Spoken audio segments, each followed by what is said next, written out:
Hey, it's Mark Lanier with your video thought for the day. Okay, it's cemetery week, and I am standing outside, actually the cemetery where my dad is buried, right over there. Last week would have been a birthday of his, had he still been with us. And I am thinking about that because of this wall. See, my dad could have been the poster child of dad jokes. Dad jokes is a label that people use for those cornball jokes that dads tell. And one of the jokes that my dad told so much that it has lived the 19 years since he's been gone, still in my brain, concerns walls and fences around cemeteries.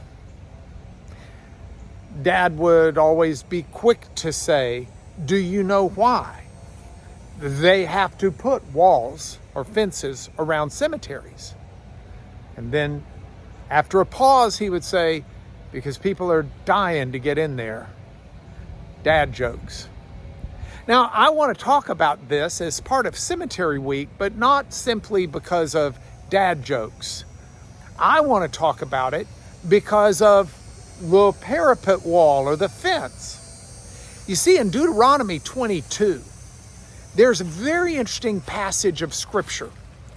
God, in the law of Moses, instructed Israel that if they were to build a house, in essence with a second story, they would have flat roofed houses back then, not the A-frames we have now.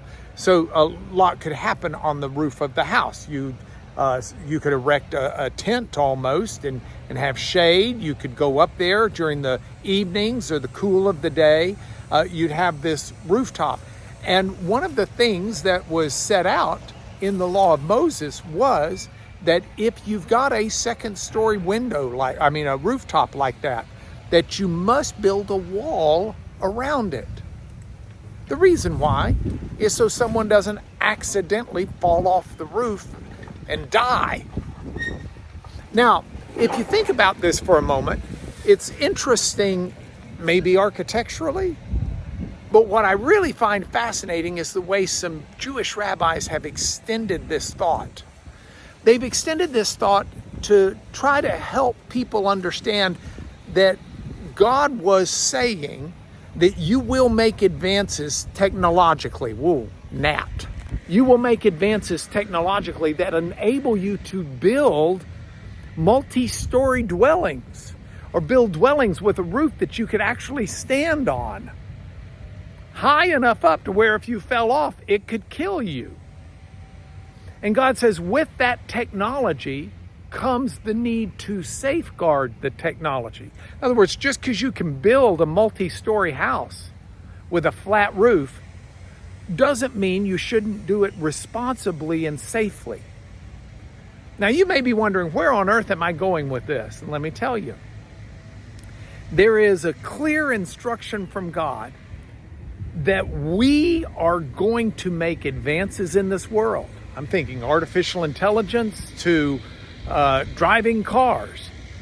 But we're to do so in ways that are responsible, because with good technology in an advancing way comes an increased or a new or a fresh way to hurt someone. So yeah, when we drive a car, we need to drive a car responsibly. We need to wear seat belts.